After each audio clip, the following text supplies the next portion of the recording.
Vivek Ramaswamy, born August 9, 1985, Cincinnati, Ohio, is a biotech entrepreneur who drew national attention with his bid for the Republican nomination in the 2024 U.S. presidential election.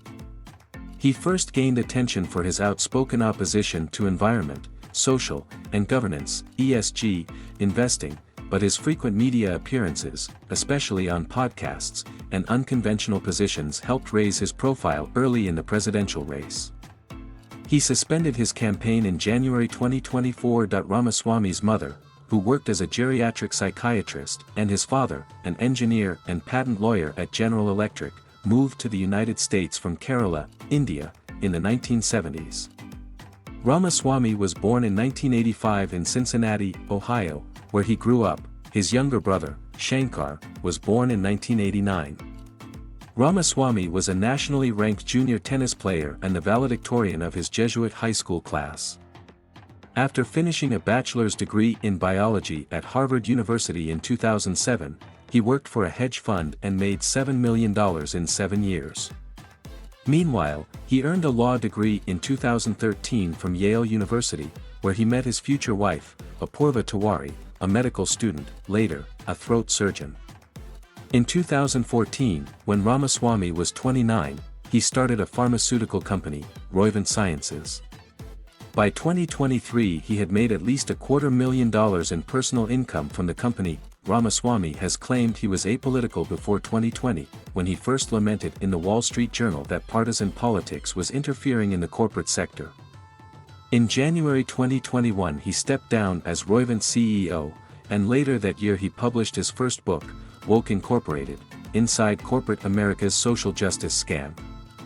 He argued in the book that when corporations wade into social issues, for instance, by instituting diversity quotas in hiring or by divesting from companies that pollute the environment, the practice tends to be both cynical, a ploy to increase profits or deflect attention from unethical deeds, and corrosive to democracy, because it imposes these social priorities on the public.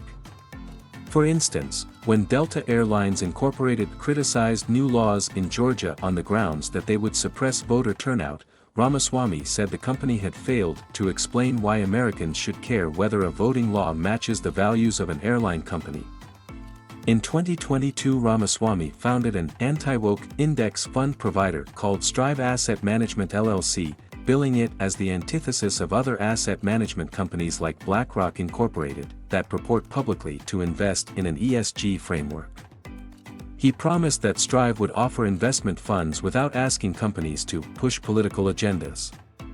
The firm's backers included Peter Thiel and Narya Capital, the venture capital firm belonging to J.D. Vance, Ramaswamy's friend from law school, who would be elected to the U.S. Senate in late 2022. In September 2023, as Ramaswamy was surging in opinion polling for the Republican primary elections, Strive announced that its assets had come to exceed $1 billion. About the same time, Ramaswamy's personal net worth was hovering around $1 billion. Ramaswamy's presidential run began in February 2023, after the Republican race already included the major political figures Donald Trump and Nikki Haley. In a video announcing his bid, he argued that faith, patriotism, and hard work were being replaced in the United States by new secular religions like COVIDism, climatism and gender ideology. Along with standard Republican positions, such as support for abortion bans and opposition to affirmative action, Ramaswamy advocated some unconventional policies during his presidential run. He called for raising the standard voting age to 25, restricting birthright citizenship, and sending the U.S. military to Mexico to annihilate drug cartels. He pledged to fire more than 75% of the federal workforce and disband the FBI, the Nuclear Regulatory Commission, and the Department of Education, and to abolish teacher unions as well. He argued that people should be proud to live a high-carbon lifestyle and claimed that more people are dying of bad climate change policies than they are of actual climate change. Despite his claims that ESG investing is a threat to democracy, Ramaswamy told Sheila Kolhatkar of The New Yorker that he does not believe that extreme concentration of wealth necessarily poses a major threat to the institution. When I asked Ramaswamy why he ignores how money in politics compromises the regulatory and legislative process, Kalhatkar wrote, the issue seemed to bore him. In the early months of the campaign season, Ramaswamy quickly rose from relative obscurity to a position as one of the main contenders to challenge Trump's lead in the polls. In August 2023, Politico reported that he had once done roughly 30 interviews in a single day and had appeared on more than 150 podcasts in the previous 6 months. CNN called his performance at an August debate a breakout moment, and, according to a Washington Post poll, Republican voters who watched the debate thought he was bested only by Ron DeSantis. Trump did not participate. As the campaign continued, however, Ramaswamy lost ground to DeSantis and Haley, and he finished fourth in the Iowa Republican caucus on January 15, 2024. That night he suspended his campaign, and, as he told supporters, he called Donald Trump to tell him that I congratulate him on his victory.